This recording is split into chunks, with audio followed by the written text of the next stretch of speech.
Gas giants are remarkable planets, if for no other reason than they are so unlike our own.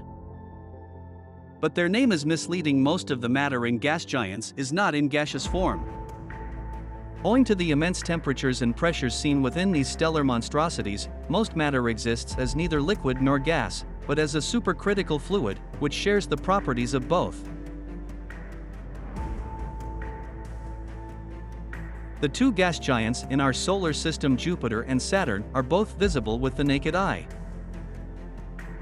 But seeing and imagining are far from actually being there. No human has yet experienced the grandeur of Jupiter from up close.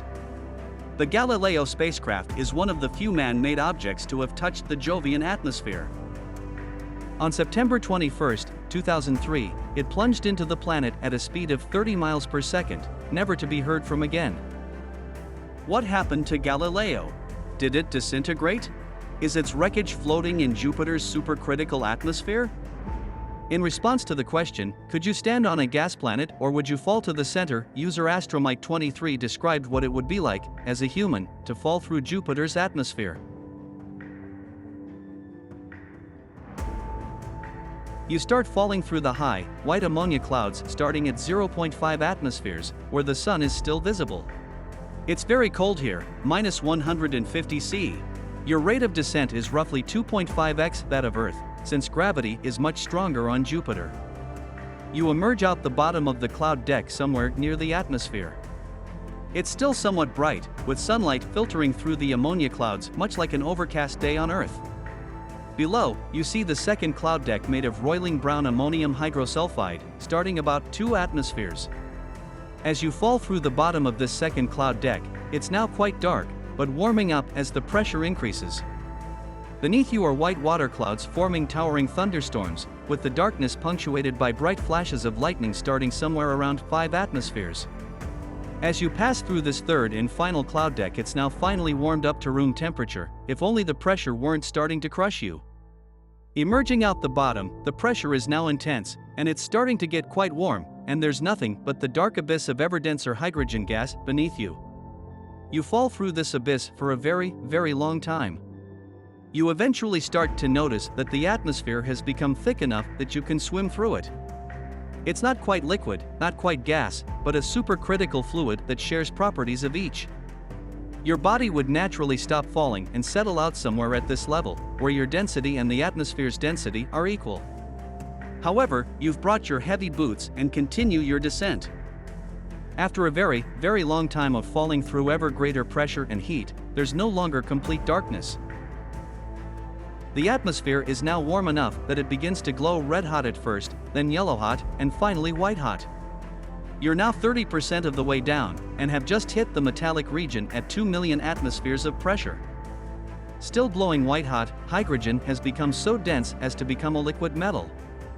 It roils and convects, generating strong magnetic fields in the process. Most materials passing through this deep, deep ocean of liquid metallic hydrogen would instantly dissolve, but thankfully you've brought your unobtainium spacesuit, which is good, because it's now 10,000 C. Falling ever deeper through this hot glowing sea of liquid metal, you reflect that a Mai Tai would really hit the spot right about now. After a very, very, very long time falling through this liquid metal ocean, you're now 80% of the way down when suddenly your boots hit a solid surface, in so much as you can call it a surface. Beneath you is a core weighing in at 25 Earth masses, made of rock and exotic ices that can only exist under the crushing pressure of 25 million atmospheres. Down here, the pressure is nearly 100 times what it is at Earth's surface. And you won't be able to see anything, so you'll have to rely on instruments to explore your surroundings. You might survive down here if you were in a spacecraft built like the Trieste submarine, the deepest diving submarine on Earth. Any deeper and the pressure and temperature will be too great for a spacecraft to endure. However, let's say you could find a way to descend even farther. You will uncover some of Jupiter's grandest mysteries. But, sadly, you'll have no way to tell anyone. Jupiter's deep atmosphere absorbs radio waves, so you'll be shut off from the outside world, unable to communicate. Once you've reached 2,500 miles down, the temperature is 6,100 degrees Fahrenheit. That's hot enough to melt tungsten, the metal with the highest melting point in the universe. At this point, you will have been falling for at least 12 hours. And you won't even be halfway through. At 13,000 miles down, you reach Jupiter's innermost layer. Here the pressure is 2 million times stronger than at Earth's surface. And the temperature is hotter than the surface of the Sun.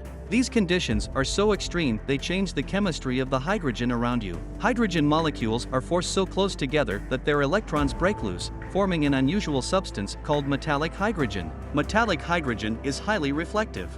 So, if you tried using lights to see down here, it would be impossible. And it's as dense as a rock. So, as you travel deeper, the buoyancy force from the metallic hydrogen counteracts gravity's downward pull. Eventually, that buoyancy will shoot you back up until gravity pulls you back down, sort of like a yo-yo. And when those two forces equal, you'll be left free-floating in mid-Jupiter, unable to move up or down, and no way to escape. Suffice it to say, trying to land on Jupiter is a bad idea. We may never see what's beneath those majestic clouds, but we can still study and admire this mysterious planet from afar.